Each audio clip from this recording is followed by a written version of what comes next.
Hi everyone! Good morning! So, since hindi ako masyadong busy ngayon at marami akong time, sasagutin ko yung isa sa mga tanong sa akin ng commenter sa social media. So, bago ko sagutin yan, nag-enjoy ako dito nakaupo gamit itong umiikot-ikot ko na upuan na galing sa basurahan na bigay sa akin ng katrabaho ko. So, i-flex ko nga rin pala. Wait lang guys. So, ito itsura niya guys. Medyo madumi nga lang. Pero pununasan ko na yan. Hindi lang talaga matatanggal yung dumi. Pero okay na yan. Pagtsatsagaan ko na lang yan. And ito, digulong siya. Ayan yung gusto ko talagang upuan. Kasi ano siya, pangpawala ng stress. At meron man lang ako ditong upuan sa bahay kahit papaano. So, napulot yan guys. Yung sa labas lang naman and kulang na lang ako ng mesa. Sa mga susunod kapag sinipag ako, mamumulot na lang ako ng mesa. So anyways, sagutin ko na yung isa sa mga tanong nung commenter ko dyan. So, tinatanong kung magkano ba daw talaga yung magagastos kapag nag-schooling ka na ng Nihongo sa agency namin. Okay? So, yung talagang magagastos is hindi naman masyadong malaki, pero kailangan mo din pag-ipunan kasi hindi naman ibig sabihin na kapag placement fee, hindi ka na maglalabas ng pera. Kailangan mo din maglabas, especially kapag mag-aaral ka na ng Nihongo ng 4 na buwan. Okay? So, yes, free placement fee po. But kapag mag-aaral ka na nga ng Nihongo ng 4 na buwan, magbabayad ka po ng apartment para sa 4 na buwan. And sa company po namin, sorry, sa agency po namin, 3,000 per month. Pero sa mga naririnig ko, yung mga next batch po sa amin na nakapunta na dito sa Japan, nasa 4,000 na daw po yung monthly na binabayad sa apartment. Pero hindi ko lang po sure.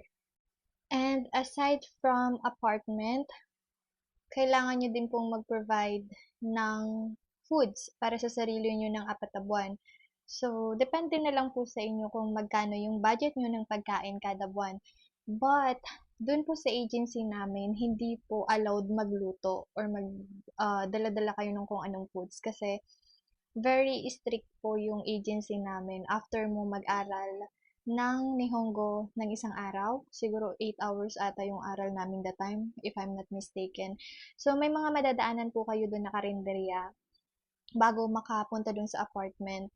So, doon kayo kakain. Bawal po kasi talagang magluto sa apartment. And pwede naman kapag gusto mo magtimpla ng coffee, gatas, or kung ano-anong drinks. Basta, hindi po pwede magluto. Kasi masyadong istrikto sila. Hindi ko alam kung bakit. Pero sa akin, medyo pasaway ako that time eh. Kaya ang ginagawa ko, bumibili ako ng mga dilata na pagkain and nagluluto kami doon ng kanin and medyo pasaway talaga. And meron kaming mga pancit canton and noodles kapag nagutom kami kapag gabi na. Okay, kapag hindi pa kami nakakatulog. Pero bawal po talaga. Pero ginagawa na lang namin ng patago. Char. And aside from that, maglalabas ka din ng pera kapag nag-apply ka sa agency ng pang first medical mo. Kailangan ikaw mismo yung magbayad. And yung P2 and P3, which is Medical 2 and Medical 3, once na na-hired ka na, yung company employer na mismo dito sa Japan, yung magbabayad dun sa medical mo. So, yung dapat mo na lang gawin is alagaan yung sarili mo kasi most of the time kapag paalis na, so nag-aral ka nga doon ng 4 na buwan, most of the time nagkakaroon ka rin ng sakit kasi nga yung mga pinagbabawal na pagkain, kinakain mo gaya ng UTI and nagkakaproblema po sa medical, medyo nadidelay sila ng alis. So, kailangan ingatan nyo yung sarili nyo para hindi po ma-stranded kayo at ma-extend kayo ng sa Pinas at hindi kayo makasabay sa mga kabatch nyo papunta ng Japan, okay? And kapag punta niyo naman po, kapag pumunta na po kayo sa Japan, yung first month po ninyo doon is mag-aaral pa din po kayo ng 1 buwan. So, bali 5 buwan po yung aral nyo kung sakali. And then, yung after nyo ng 1 buwan doon sa Japan, once na nakapag-aral na kayo doon na po mag-uumpisa yung trabaho nyo sa company mismo. Pero po, huwag kayong mag-alala kasi kapag once na nakapunta na kayo dito sa Japan at nag-aral kayo or nag-training pa kayo ng 1 buwan, sila na po yung bahala para dun sa allowance nyo. Kaya wala na kayong ibang poproblemahin dito.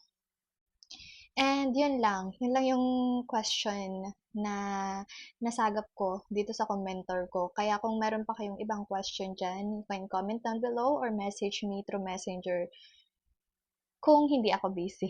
Yun lamang po, hanggang dito na lang. Bye!